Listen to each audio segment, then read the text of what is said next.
One of the plot threads left deliberately unresolved by the finale of Nickelodeon's excellent animated series, Avatar the Last Airbender, was what exactly happened to Ursa, the mother of Zuko, one of the show's main protagonists. Where she was hiding, where she was from, and why exactly she had to leave Zuko when he was a child were later explored by The Search, a limited series of graphic novels written by Avatar veteran Gene Yang and drawn by Japanese illustration team Studio Gear Hiru, released by Dark Horse in 2013. To truly answer all of these questions, however, the book took a comprehensive look at Ursa's entire life. So, what happened to Zuko's mother? Let's start at the beginning. But before we do, if you enjoy what I'm doing here, please toss this video a like and subscribe for more like this in the future. And if you really want to help out, ring the bell so you're notified every time I upload. Let me tell you, you don't want to feel like you've been frozen for 100 years if you fall behind on these videos. Alright, and with that out of the way, let's get started. Many years ago, in the town of Hiraa, during the height of the reign of Fire Lord Azula, a young man named Ikem is rehearsing for a role in a play called Love Amongst the Dragons. He is interrupted by a woman wearing a mask, who startles him before revealing herself to be Ursa. She pokes fun at Ikem for being able to surprise him so easily. He is supposed to be the mighty Dragon Emperor, hero of love amongst dragons. Ikem retorts that he is only so with the mask on. Without it, he is just Ursa's cowardly, but handsome boyfriend. Ursa informs Ikem that she won the part of the Dragon Empress, which excites Ikem. He's wanted to kiss Ursa in front of the entire village for years. The pair decide to practice, bashing their masks together while reciting their lines. It's obviously uncomfortable, as Ursa says that masked kissing is not so fun. Ikem pauses, and out of nowhere, proposes to Ursa. She wonders if that line is in the script, checking her notes, but he tells her that it's not. He has loved Ursa since they were 6, when she kicked Ikem in the stomach and pushed his face into the dirt, and he has wanted to marry her ever since. He proposes again, without any masks, and Ursa accepts. The newly engaged couple kiss, cementing their promise to one another. Ursa races home to tell her family the news, accidentally waking some pig chickens along the way.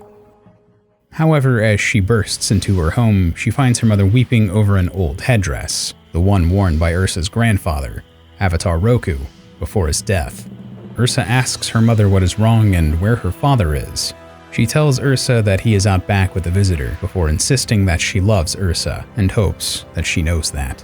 In the family's greenhouse, Ursa's father Jinzuk is entertaining a guest that requires proper respect, Fire Lord Azula. She bows before him before Azula compliments her beauty. The Fire Lord explains that they have searched for the descendants of Roku for some time, and it seemed as though the Avatar deliberately kept his family hidden from the royals on the distant island of Hiraa.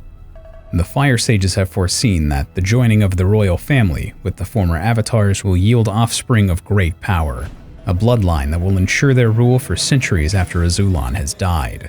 From the shadows of the greenhouse, a young man steps forward. The Fire Prince Ozai, who has a proposal of his own for Ursa. As they are headed out of the village, Azula tells Ursa that he believes she will appreciate the capital city's comforts, especially compared to a backwater such as Hiraa. Their procession is halted when Ikem appears, blocking the road with 2 prop swords. He declares that the Fire Lord carries his true love within the carriage, and that he cannot take her away from him.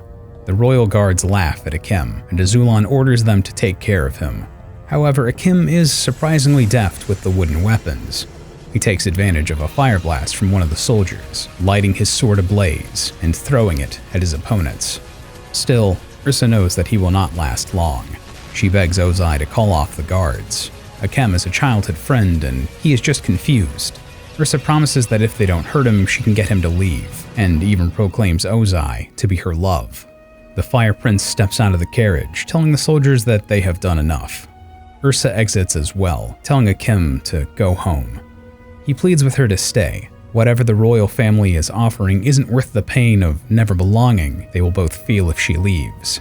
Ursa explains that the decision has been made and nothing can change it. Ikem is confused, but says he will go home if marrying the prince is what she truly wants. Ursa stares back at the carriage and then bows before Ikem, explaining that Ozai has honored her family by asking for her hand in marriage. She lies, and with her eyes wet with tears, tells Ikem that she has joyfully accepted. It was time for him to go home. for both of their sakes. The carriage passes Ikem, who begins to weep himself. For a time, Ikem is devastated, living in Hira'a under a shroud of depression before wandering into a nearby forest on his own. There, though he is still racked with bouts of horrible sorrow, he decides to build a new life for himself. Near a circular pool, Ikem builds a small hut, hunting game and gathering plants to survive. Many months pass, perhaps years, and then, one day, he witnesses a large wolf spirit drinking from the pool beside which he has made his new home. They lock eyes. In the capital city, Ursa and Ozai marry. At the reception, Ozai comments on how lovely her parents are, and that she should make sure to properly say goodbye if they have been so kind to her. Ursa's last words to them should be filled with gratitude, so they always remember her fondly. The newly crowned princess questions, "Last words?" Ozai explains that she must completely sever all ties with her past to fulfill her new duties to the royal family. In fact, after this day, he expects her to never mention her family, or Hira'a, or her old life, ever again. He leans over to her, whispering in her ear that she belongs to the royal family, and to him now. Ursa's eyes widen in shock, horror, and fear. Over the years, Ursa settles into her life at the royal palace, mothering 2 children with Ozai, Zuko and Azula. Though she loved her children dearly, she had found herself unable to truly leave her thoughts of Hira'a and her loved ones behind. She kept a set of masks from Love Amongst the Dragons hidden in her chambers, concealed behind a portrait of herself with Ozai. One of these masks would later find its way into the hands of Prince Zuko, who used it as the vigilante known as the Blue Spirit.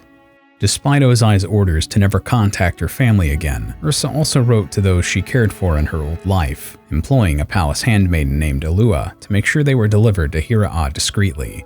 Unfortunately, Ursa placed her trust in the wrong person. Alua never delivered any of her letters, and instead handed them off to Ozai. Though Ozai never acted on any of these letters, Ursa eventually grew suspicious that he was somehow intercepting them, and decided to test it. She wrote a letter to Ikem, falsely admitting that Zuko was his son instead of Ozai's. As she expected, Alua took this letter to Ozai, who became furious that Ikem remained in Ursa's thoughts at all. He employed Vachir, one of the legendary Yuyan archers, known to be able to pin a fly to a tree at 100 yards without killing the insect. Vachir was amongst the most skilled Yuyan, claiming to do what all other Yuyan could, but blindfolded. Ozai tells the archer to travel to Hira'a and rid the world of Ikem. Vachir tells the Fire Prince that he will leave at once, and that no one would ever be able to connect his actions with Ozai. But Ozai tells him not to bother with the secrecy. He wants Ikem to know his death was personally ordered by the Prince of the Fire Nation. Months later, Vachir returned to the capital city burnt, bloody, and exhausted. He told Ozai that Ikem no longer lived in Hira'a, and that he'd run off to live in a forest at the bottom of a nearby valley. The archer searched the forest for months, but never found any sign of Ikem. Regardless, the Yuyan told the Fire Prince that he'd never seen anything like the forest. Everything within it, down to the animals and insects and trees, are determined to kill anyone trespassing within. Vachir only barely survived, and is convinced that a commoner like Ikem could not possibly survive the forest. Ozai is angered at this. He expected Vachir to bring him more than conjecture that the man was dead. The archer profusely apologizes and begs forgiveness, but Ozai helps him to his feet, telling him that groveling is unbecoming. He then calmly informs Vachir that he will return to his stronghold base and submit his resignation to his commanding officer. The Yuyan archers are the best of the best. Vachir no longer belongs. The Fire Prince immediately makes his way to his wife's chambers, ordering her handmaidens to leave them. He confronts Ursa, explaining that she was to forget her old life and that she was supposed to be entirely defined by her marriage to him. The letter she wrote to Ikem is akin to treason. Her suspicions vindicated, and incensed, Ursa questions Ozai on his gall for intercepting her letters. The Fire Prince toys with his wife, proclaiming that proof of her treason lives under the palace roof, and that he is a merciful man to allow the child to live. Ursa tells him to not be a fool, but the prince tells her that though he showed mercy to Zuko, Ikem was not as fortunate. Suddenly terrified, Ursa demands to know what Ozai has done. He says simply that he wiped that treacherous dog from existence. Heartbroken, Ursa begins to cry. Some time later, news reaches the capital of the death of Prince Lu Ten, son of Prince Iroh, heir to the throne. With his son now gone, Iroh has lost the will to lead and has called off his siege of the Earth Kingdom capital of Ba Sing Se. Ozai seizes the opportunity, requesting an audience with Fire Lord Azula. He argues that, now with a broken spirit and no heir, Iroh is not fit to take Azula's place, and that his birthright should now fall to Ozai, an argument that enrages Azula. The Fire Lord berates the prince for being so callous towards his brother, and for not respecting the horrible pain Iroh now suffers. As punishment, he demands that Ozai should feel the same agony of losing his firstborn, and that he must kill Zuko himself. Unbeknownst to both of them, the beginning of the conversation was overheard by Zuko, and the entire thing by Azula. She finds Zuko later that night, mocking him and telling him that their father was going to kill him. Ursa overhears this and pulls Azula aside, coaxing the entire truth from her daughter, though honeyed with some feigned fear for her brother's life. Ursa orders Azula to bed before finding Ozai staring out of a window, contemplating what he must do. She tells him that he cannot go through with it, but Ozai insists that he must. Refusing the Fire Lord's command is treason, but he is a merciful man, and is waiting until Zuko is asleep so he does not feel any pain or fear. Ursa offers to make Ozai a deal to save Zuko's life, but Ozai dismisses this. She has nothing he could possibly want. She retorts that he wants the throne, and after a pause, he tells her to continue. Ursa knows of a poison that is colorless and odorless. For all intents and purposes, it is untraceable. It causes whomever to consume it to pass quietly and peacefully, as though they had just fallen asleep. She knows how to brew this poison because her mother was an herbalist, and she will trade a vial of this poison for Zuko's life. Whatever Ozai does with it afterwards is in his own hands. Ozai accepts the deal, but with one condition. After they have made their exchange, Ursa is to leave the capital and never return, elsewise this poison finds its way into Ozai's cup in the future. Ursa agrees, but she is taking her children with her. Ozai flatly refuses this. The children are his collateral on the deal. As long as Ursa keeps her end of the deal, no harm will come to either of them, part of the deal that Ozai himself later reneges on. If Ursa tries to take either of them or stay in the capital, Ozai will have them all hunted down and destroyed, just like he did Ikem. The princess spends the evening brewing this poison, handing the vial to Ozai before sneaking into her children's rooms. She silently says goodbye to Azula, kissing her lightly on the cheek. She does the same to Zuko, but he wakes. Ursa tells her son that everything she has done to protect him, and to never forget who he is. She hugs him tightly before departing the city and returning to Hiraa. She knocks on the door of her parents' house, but a young girl answers. She asks what has happened to them, to Magistrate Junzuk and his wife, Rina. She lowers her eyes and tells Ursa that they both sadly passed away years ago. The banished princess wanders to the center of town, curling up on the acting troupe stage and beginning to sob. A man named Norin passes her by, lightly joking that if she was looking to audition, tryouts ended weeks ago. Ursa stands and wipes the tears from her face, explaining that she was just visiting old memories. Norin apologizes, not realizing that she was upset, but stops, wide-eyed, when he sees her face. He introduces himself as the director of the Hiraa acting troupe, and Ursa cautiously asks of the fate of Grandma Gucci, the previous director. Norin gently assures her that he took over the troupe when she retired. He tells Ursa that visiting old memories does not have to be unpleasant, and that watching the sun rise on an empty stage is no way to begin a day. As they eat, Ursa tells Norin that his name seems like such a coincidence. In the play Love Amongst the Dragons, the Dragon Emperor took the name Norin when he entered the mortal world. The man pauses before confirming that Ursa has a point, but the princess stands, suddenly distressed. She had not introduced herself. She begins to walk away, but Norin stops her, asking for the opportunity to explain himself. He explains that when they were 6, she kicked him in the stomach and pushed his face into the dirt. Later, when they were 21, she shattered his heart. In disbelief, Ursa turns around. This man is Ikem. He shows her around the town, eventually coming to the troop's prop warehouse.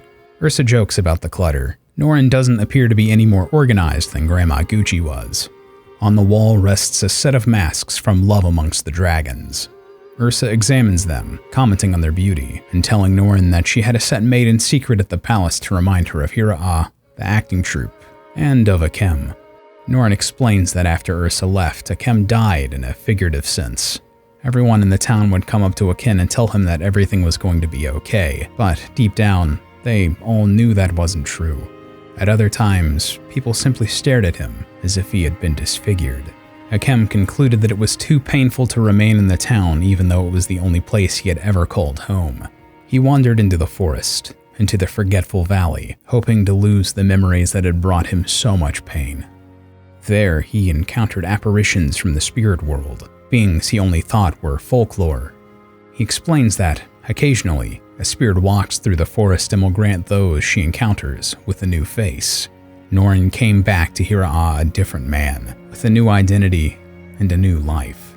Ursa asks Norin why he never married or had children, but he tells her that she knows why. Ursa realizes that Ozai had lied to her. Norin's new face had kept him safe. Norin suggested that Ursa could do the same, that he could take her to the Forgetful Valley and they could start over together. Ursa considers it, but declines. Though there is a great deal about her life in the royal palace she wishes to leave behind, she cannot forget her children. But if she wore a new face, she may be able to return to the capital undetected, to see her children and make sure they are okay. Norin tells her that this would not be a life worth living, one where she only dreamed of catching glimpses of her children, watching them grow up from afar. Ursa insists that Norin has no idea what it's like to wonder how her children are if they are happy or in pain at all times. It's torture. After a pause, Ursa asks him to take her to the Forgetful Valley so that they can meet this spirit of faces. The couple spend many months in the forest, once again finding the pool Ikem lived next to and building a small home together. Norin teaches her how to survive, to light fires in the rain and hunt in the forest. Eventually, they come across the wolf spirit drinking from the pool. Norin knows that the Mother of Faces is near. Ursa begins to well up with sadness, but Norin says that she should be happy. She may be able to see her children again now. Ursa explains that living in the forest with Norin has made her feel like she has finally found her place in the world. He wonders if they could steal her children away, and that they could all live together in Hira-Ah. But Ursa knows that this would only endanger the entire town, to Ozai's wrath. Ursa approaches the spirit, the Mother of Faces, who questions what the human asks of her. As Ursa requests a new face and new identity, the Mother of Faces wonders why a woman so beautiful would desire a new face. She is willing to grant her one, but it would be far plainer than the one she currently wears. The princess insists that any face would do.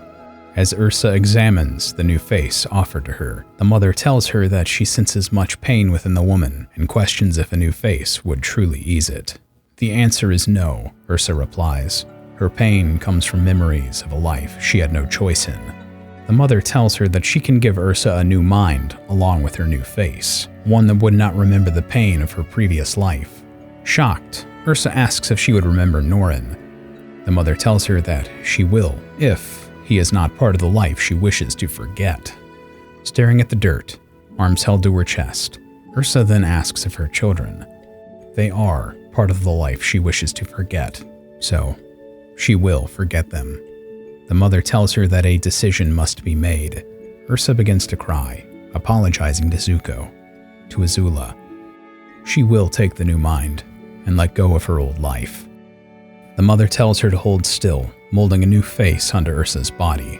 She screams, and Norin rushes to hold her as the mother loosens her hold, disappearing into the water.